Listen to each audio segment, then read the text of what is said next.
And even when I was skinny, I was 10 times more insecure than I was at this current weight. And it's just so crazy how it just flips that script. I am worth so much more than what I think is my ideal beauty or that ideal weight. She can't say that it's okay to be any size, that you can achieve health at any size, because then her whole reason for existing would be negated, and she would, poof into like a puff of smoke, right?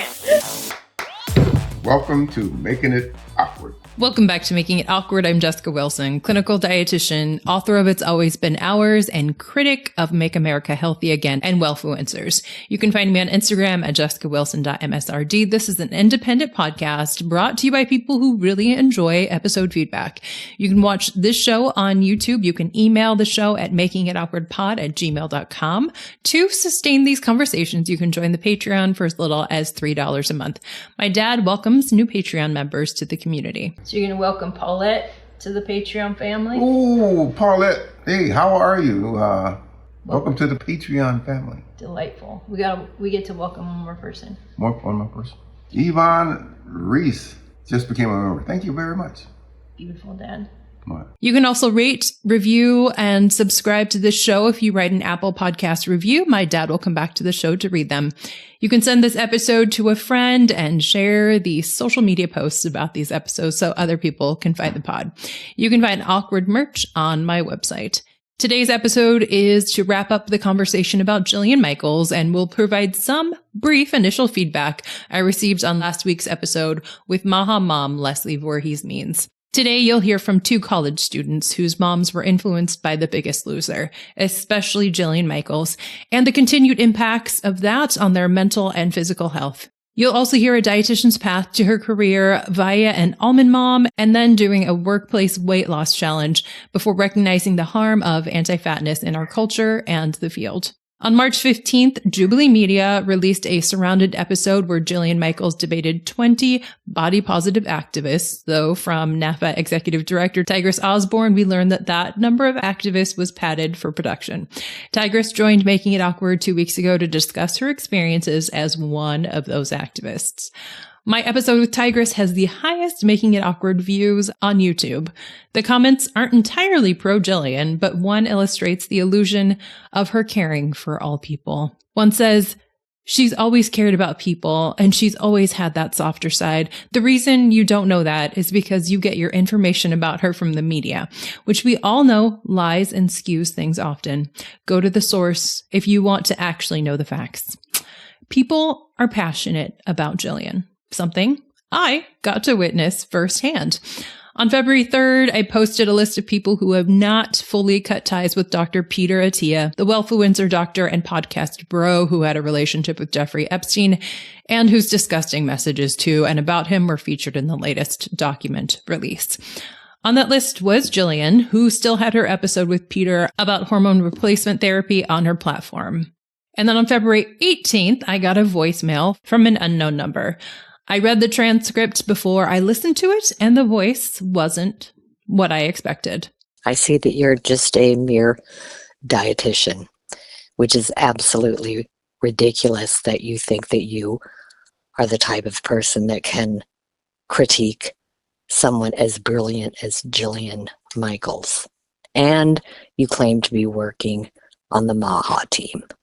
Really? But you're going to slam Jillian? What I think is that you have not transcended your negative ego. You need to get your big head out of your ass and stop posting profanity and stop attacking others that are working for the same cause as you on Instagram. It's not a good look for you. You're pathetic. I mean, are they listening to what is being said, or do they... That's a great question, Dan. How does that happen? Mind you, my number is not publicly listed, so this person had to make extra efforts to call and leave me that voicemail. My Instagram post must have made it around to the caller, who then read my Instagram bio, which states that I am a MAHA and Wellfluencer critic, and must have interpreted that I am MAHA and also, separately, a Wellfluencer critic. Now, of course, we can't judge a person's age by their voice, but the voice was giving Gen X or even young boomer. Boomers were 40-ish to 60-ish, going through perimenopause and menopause when the show premiered. Gen X was 24 to 41, a solid age group of people who had kids at home then, and who were entering the stage of life where bodies start changing rapidly and people start looking for solutions for the problem of having a body they can't control. The Biggest Loser likely spoke to those who were vulnerable and believed they could look like Jillian, who was 30, or her co-tormentor, Bob Harper, aged 38, if they just tried hard enough. People also got to view how fat people are treated and wanted to make sure both they and their children weren't subject to such violence. You'll hear how that idolizing of Jillian impacted the children of her devotees at the end of this episode. You'll also hear references to the conformity implicitly expected of everyone in this country, especially immigrants, to embody the white American ideals of thinness and purity. Speaking of those comments on Tigress's video, another one addressed the idea of a debate. It says, "I just want to know why finding common ground is one side, quote, winning. Do you see how that keeps needed conversations from happening?" To which I replied, asking her for her feedback on last week's episode with Leslie. And speaking of that episode, I got fantastic feedback on that conversation. Better than any I've gotten on a prior Making It Awkward episode. The day it published, I was on Amtrak heading to San Francisco with texts already coming in from someone listening and texting me at the same time. Delightfully, it was only the first text to roll in as people were listening. And just last night, a friend of the pod sent a series of delightful car selfies of her facial reactions while listening. One friend of the pod said both that he was concerned I may get deported for talking about ICE with someone in this administration, and also, quote, legit feedback, that was one of your best episodes, top 3, I think, end quote. There was also feedback under my Instagram post about Leslie's episode, speaking specifically to her approach to thinking or not thinking about ICE, and someone who agrees that we should invest in universal health care. Folks also noted that Leslie didn't seem defensive and was at least open to the conversation. More to come in a follow-up episode about MAHA moms after I attend the People versus Poison rally soon. And now you'll hear my conversation with Stephanie, Joanna, and Allie about the impacts of Jillian and anti-fatness growing up. We recorded this conversation in a very busy open space on the Cal State LA campus after I provided a workshop there. Stephanie and Joanna asked me if I'd seen Jillian's Surrounded episode and were open to sharing thoughts on the episode and the response videos. I just had my phone to record and there's a lot of background noise, but you should still be able to hear us. And a note that there's mention of weight and weight loss in the conversation. I'm Stephanie. I'm Joanna. I'm Allie. Okay, Allie, you are off social media, so you have not seen Jillian Michaels on Jubilee. Correct. I deleted my Instagram this past July, and it was life-changing and life-affirming. Nice. And the two of you have seen Jillian on Jubilee. Yes. Yeah. And the, responses. Yeah. Yes. Mm-hmm. Primarily for me on TikTok. Same. Okay, on TikTok. Yeah. Okay. And do you find that it seems like younger folks are picking this up, or is it also the olds who are looking at Jillian on TikTok? Ooh, on my end, from the TikTok perspective, young. Really? It's attracting towards the younger audience. Mm-hmm. But on the same end, I also watched The Biggest Loser. That was going to be my question. Yeah, my did mom you all made me stay watch up? it. Okay. And it was very intense. Yeah. And honestly triggering. Uh-huh. Yeah. Are you comfortable sharing why? Yeah, so, I grew up in an African-American household. I am coming from a Nigerian, Ghanaian background. And how our culture is our love language is food. Mm-hmm. We love eating. Everybody in my family are, overweight. And so my mom found Biggest Loser, and it was just a tradition that we watched every showing of Biggest Loser, mm-hmm. and she would backtrack it and flip it like, this is what you need to do to lose weight. And so she made us do fasting, she made us do strict exercises, she even bought Jillian Michaels workout videos and made us work out to her workout videos when I was in elementary school. Mm-hmm. And at the time, I was thinking like, oh, this is something that everybody does. No, when I would talk about Biggest Loser to my elementary school friends, they're like, what is that? Wow. They would watch Caillou and Elmo, but I'm here sitting down watching about Biggest Loser and being fixated on weight at such a young age. And I just felt like that's something that's very inappropriate for anyone under 18, if even, to watch that. Do you think that would have been the same in Nigeria, or was it because it was here? It's because it was here. Yeah. I think Nigerian culture, the bigger you are, the popular you are, the more beautiful you are. Mm-hmm. But when she came to America at 18, it was flipped, where the skinnier you are, the more beautiful you are, the more lighter you are, the more attractive you are. Mm-hmm. And so that kind of flipped things around, because when I was a kid, all we ate was Nigerian food. Yeah. I didn't eat American food until I was 18 years old. Oh, wow. Yeah. And I think my mom kind of would blame herself with that, because she was like, oh, I didn't realize, like, you know, we were gaining weight, but we just love eating food. And when we eat American food, it'll make us sick. It'll make us throw up. And so, you know, that's when my brother, because he's autistic, there are certain medications that he took that made him gain weight rapidly. Oh, yeah. And he became over 300 pounds by the time he was like 10 years old. Mm-hmm. And so from there, my mom was trying to find ways to have him lose weight and just added meat to the mix. Oh. And then that's when she found Biggest Loser. That's when she tried to find like American foods and try to like supplement that. Oh. Made us do like juices and like different types of weird things, and it was just something that was very triggering for me. Wow. Yeah. So that's why Jillian Michaels kind of triggered me, honestly, at this age. So was it like inspirational? Did Mom think it was inspirational to watch Biggest Loser? That's how she frames it. Okay. But I felt like it was triggering, and Yeah. I felt like it wasn't healthy at all. Sure. But my mom was like, this is the framework to lose weight. Wow. Okay. Yeah. Did you grow up watching it? You know what? For Biggest Loser, no, but my mom's was a huge Jillian Michaels fan. So she was the type that was like super into like fitness. She was a Zumba instructor. She did a lot of different things. But I think for us specifically, because I'm Mexican, so with Latino culture, some things that we really notice is that your beauty is tied to your weight, and it's really kind of trying to get into those like Eurocentric features of like light skin and everything, but also like your type of body. So you need to be thin, but you can't be too thin. You need to be like nicely built. And so she was always trying to achieve that. And so I just remember it was like 4 or 5, and I was doing like Wii Sports, and it was like every single like afternoon, right? Like every single afternoon you're trying to do that. And it was the language that was also used too much, where it's like if I would eat a little bit more than normal, and mind you, our meals were mainly comprised, as we were poor, of like beans and rice, and it was like, well, don't eat too much of that because you're going to gain so much weight and you're not going to look good. And then it was kind of funny, like, well, what does good mean? Like, does it mean I'm bad? And then for me, it was something that was really hard, which is like now I meet with a registered dietitian and a therapist to kind of rework through this. My mom is very beautiful, very, very beautiful. And a lot of the messages that I picked up, even if it was unintentional, was that her beauty was tied to her weight.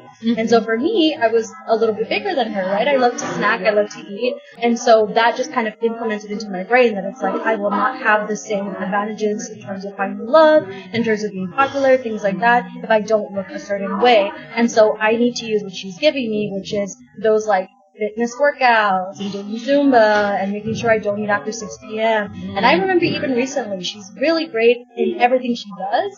It's just this one little aspect that we're still working on, because I'm a full-time student. I do my master's program. I work full-time, and I still have to fight with my doctor to be like, I can't do intermittent fasting. That doesn't fit with my schedule. But you have high cholesterol. You need to work on this. I have a plan of action. I'm working on it. And then to come home and have the person I love and I trust repeat the same thing to me. Well, you can maybe stop eating around 8 and then start eating around noon. I don't have to do that. I don't need to do that. And now that I'm working on like this aspect of loving myself and everything, it's like I know these terms now, but it's still like, what has this done to me since I was younger, and how has this completely inspired me? So seeing the controversy here with like the videos of like what happened with the debate and people being like, it feels like a very black and white movement. I have to be on top of this and I have to say yes, or I have to say no and I'm against it. And I feel like both can be true, where it's like you can love yourself and be like, I love how I look, and I still want to put my health first. That doesn't mean I need to sacrifice who they're for. So it's very interesting, everything that's going on. One thing I want to add, though, which was interesting and sad for me, is I do have a weird relationship with what's healthy. I think, like I said, like I was around the healthy BMI where I was in elementary school, middle school, high school, but my mom felt like I wasn't good enough. Mm-hmm. My mom's like, you need to lose more weight, you need to do this, but in the eyes of BMI, mm-hmm. I was healthy. And then when I started working here about 4 years ago, I was literally like 120, 115 pounds. And I look at pictures now and I'm like, oh my God, I was severely skinny. So when I would visit my family, they're like, you're too skinny. Oh, yeah. Like, you look deadly. And then I would cry because I'm like, I thought this is what I'm supposed to look like based on stereotypes. Mm-hmm. And then when I gained the weight back, they're like, you're too fat, you're too big. And I'm just so confused because I'm like, okay, you saying I'm overweight and I'm obese, but then I was at a healthy weight. Now considering BMI, I am obese. So like, what is it? Mm-hmm. Like, y'all are just stressing me out and overwhelming me. And that's why sometimes my mom would send me recap videos of Biggest Loser on WhatsApp. That's why I had to also delete WhatsApp because they would just send me videos about weight and all these different things, Weight Watchers, juices to try, fasting, all these different type of things, and I just got overwhelmed, so I started to delete that. Way to have that boundary. Yeah. Great. Oh, goodness. Yeah. Yeah, remember there was a period, I want to say maybe 2022, where I'll be very honest, I had a mental health crisis, and it was something not related to my weight, and I had just dropped, I think, about 20 pounds, and it was horrible, where I was like at that point where I was like, I don't feel good, I feel horrible, I feel like I just couldn't function mentally, and to have every single person tell me, you look great, you look amazing, what are you doing, oh my God, how you used to look before, knowing how I was like, oh my God, this isn't what I want. And I remember having like a conversation with my doctor where they were like, well, you're on a good track, you're losing weight, like everything's looking good. And I'm like, yes, but like mentally I'm not there. And is it okay for me to like gain the weight to know like I feel good? That's not an option. And so being like, why am I being told what to do about my body? And why am I being told that I should feel great when I'm mentally not okay? I don't feel good. But everyone's praising me for how I'm looking now. So, no. I gained those 20 pounds back, and I gained my mental stability back, and I was like, it's okay. Like, it doesn't have to be, like, correlation, like, effect. It's fine. Like, I want to make sure I feel good and have my health in all aspects. And I feel like that's where we tend to miss it. Yeah. Where it's like, well, you need to be physically okay, physically beautiful, and everything else will come. But they don't really relate with that. Yeah. And this is just an add-on to the audience. It's just crazy that my friends literally said, Steph, you look better now than you did when you were 120. Mm-hmm. And if I heard that back then, I would have not done everything I did back then to be that certain weight. And that's just so sad that you look at yourself in the mirror and you feel like you're not beautiful enough. That you have to be this certain figure, you have to be this certain size. And even when I was skinny, I was 10 times more insecure than I was at this current weight. And it's just so crazy how it just flips that script when you finally meet your limit and you finally meet to that goal weight that you want and you still don't feel satisfied. Yeah. It's amazing. Thank you both. No, of course. Do you have anything, Allie? Let's see. My personal history with Jillian Michaels. You know, I grew up with a classic almond mom. She was on to hydrogenated oils before we even had a name for them. And I grew up as a ballet dancer all through high school. So the usual, everything that brings, having Diet Coke for lunch, right? And then studied nutrition, probably because I had an eating disorder, to like figure out how can I stay thin for the rest of my life. And then just moving into, after my nutrition education, moving into a more inclusive space where like, let me not discriminate against fat people by prescribing them what I would treat in a person with an eating disorder. And because I'm offline now, just hearing the discourse is so mind-blowing. Like, it sucks. It sucks that in 2022 you were still being told that by your doctor, because that's not that long ago. And I like to think we've moved further than that in the medical field, where our doctors know that weight isn't the only indicator of health, but it seems like, at least at your doctor's office, that's not what's happening. So yeah, Jillian Michaels was, of course, a figure in my childhood. And when I was a dietitian, the first weight loss challenge I ran was called The Biggest Winner. Because we're winning by losing weight. It was more positive. You see what I did there? Still the same stuff. So my question, I guess, for you two, because you're 10 years younger than me, is do you feel like you can enjoy your body? Maybe not love your body. That's hard. I think that's not a requirement. We don't have to love our bodies. That's hard. But like have a body, take care of it, and pursue health. Like enjoy your body and pursue health. Are those two things mutually exclusive? I'm not gonna lie, that's kind of where I'm at right now. I am overwhelmed. I don't know. I feel like I want to love my body, but I still have those same relapse reminders. And like, there was even a period where the past 2 months, like I was fasting again, but it was simultaneously where I wasn't fixated on it. It was just a habit that just came out again. And then I was rapidly losing weight, and I was seeing the numbers, and I was like, oh yeah, like I'm losing weight again. And then it got to a point where I just woke up one day and I was like, wait, it's like stop. And so I think I'm just overwhelmed on trying to find that healthy definition for me that makes sense. I think that's what I'm trying to focus on. That's what I'm trying to wrap around as I end my 20s, is like, what is most comfortable for me, that regardless of what the outside noise is telling me, I still feel good about what's within myself.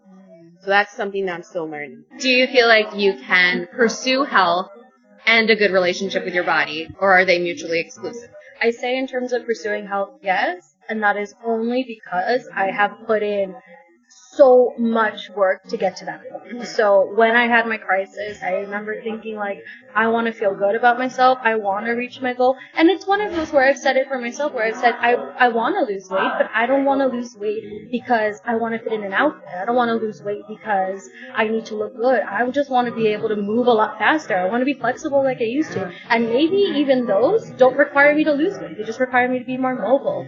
And so I made it a very big commitment to get a therapist and to get a registered dietitian. And I've been working with my RD for almost 2 years now, and my therapist for about 4 years.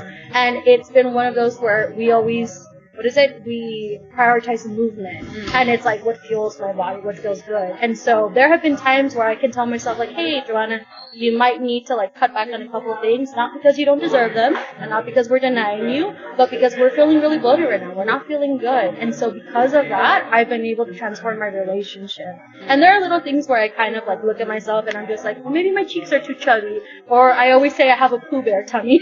But it's also like, hey, like this is my body. My body has really carried me very hard. And at the end of the day, I love how I look. And if I want to change it, I need to know that I'm changing it for the right reason. So I want to be able to lift my boxes. I want to be able to pick up my 60-pound dog. I want to be able to do those things and know that it's not tied to my worth. And I think that's the biggest thing that I always have at the forefront now. I am worth so much more than what I think is my ideal beauty or that ideal weight. So I know I can get there because I'm putting in that really hard work. And maybe it'll take 5, maybe it'll take 10 years for me to get to where I think I want to get to, but I know at least right now, I'm a lot better than I was many, many years ago. Yeah. I think it's an ongoing thing, too. Like, when I turned 35, my ass burst through the back of my jeans.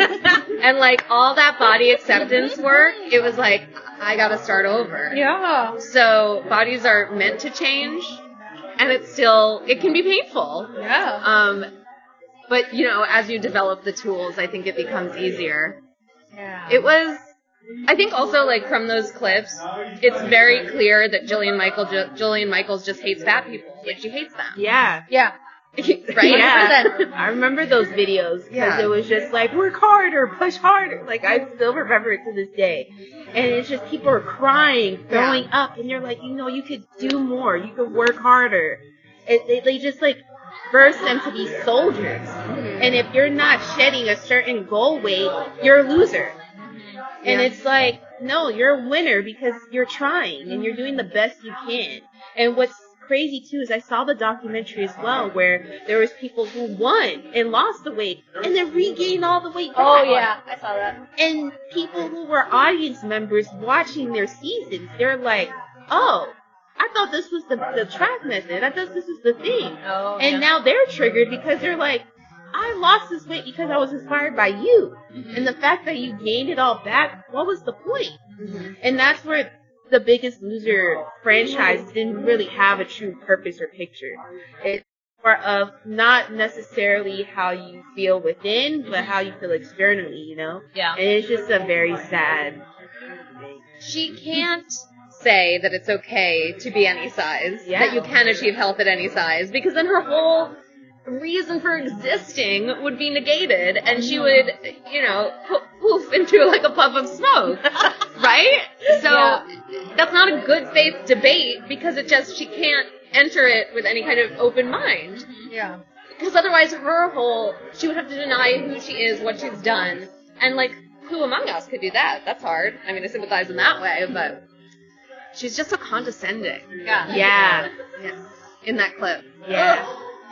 Like I said, it's just crazy that I watched this when I was like 8 years old, and I'm about to be 28, and still triggered by the actions of what she's done to people. And it's crazy to see, at least from like the social media, like what I see on TikTok, how many people are siding with her. Yes. And like, yes. And then there's even like that element of shame where it's like, you know, you've been fat for too long, but you need to get it together. Why are we speaking to people like this? Where is the empathy? Where is the love? Where is that trauma-informed approach that we strive for? Like, why is this something that we just never see when it comes to health or like nutrition or anything? Yeah. The whole thing's an hour and 45 minutes long. It's terrible. Did you see it? I saw clips of it. I saw clips too. I don't recommend the whole thing. Okay, Unless good. it's at 2x speed. Woo! Otherwise, and then the person that you showed me at the Plus Bus, they did a whole hour-long follow-up episode. Wow. They were like friends, but it was still the Jillian Michaels saying, if you release your trauma, then you can get to losing weight. Like, all of these are like, she calls them personal injuries. Like, once you release those and your identity as a fat person, then your life will be better. But she never says because you'll lose weight, but of course it's Jillian Michaels, so that's what she means. And it's, I don't know, the person whose name I can't remember, like, was going along with not challenging that, which was really well. I was like, people just don't see that Jillian thinks your life will be better, aka Jillian thinks you could be thinner. Like, Yes. Oh yeah.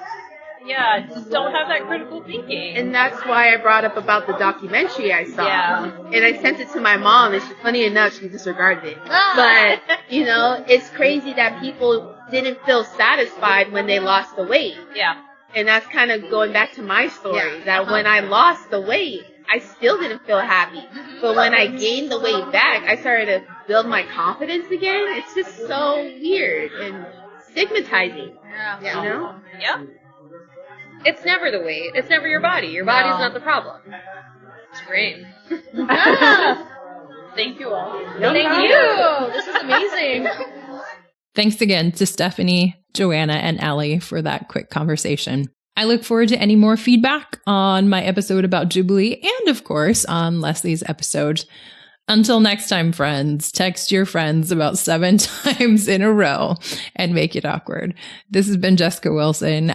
You've been listening to Making It Awkward. This show is edited by Jen Jacobs, who sends me the gif of the nailed it panic button anytime I send her 7 texts in a row. The show's supported by Patreon members. You can rate, review, subscribe. You can email the pod at makingitawkwardpod@gmail.com. You can join the Patreon for as little as $3 a month. The link is in the show notes. Do we want people to rate, review, subscribe to the show? Sure, why not? Okay. If they write a review for the show, what happens? I don't know. You read it. Oh, yeah, you read it. Yeah. You read it. I read it, yeah, okay. Yeah. I'll be the reader. The voice for the show. Voice for the show. Yeah. This is a production of The Body Politic and supported by the Legacy of Sacramento Outboard Services.